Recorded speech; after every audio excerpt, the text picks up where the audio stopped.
You are looking at Julian's pronunciation guide, where we look at how to pronounce better some of the most mispronounced words in the world, like this other curious word. But how do you say what you're looking for today?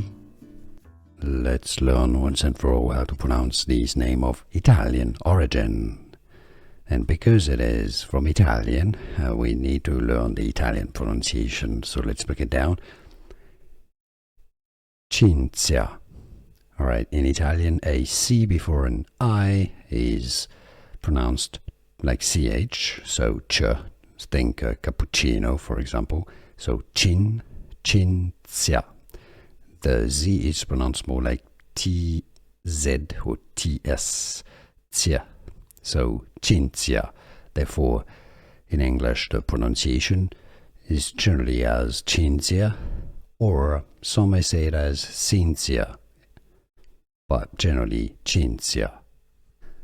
Here are more videos on how to pronounce more confusing words and names too many mispronounced. Like this video if you found it useful. I appreciate your support. I'll see you soon and thanks for watching.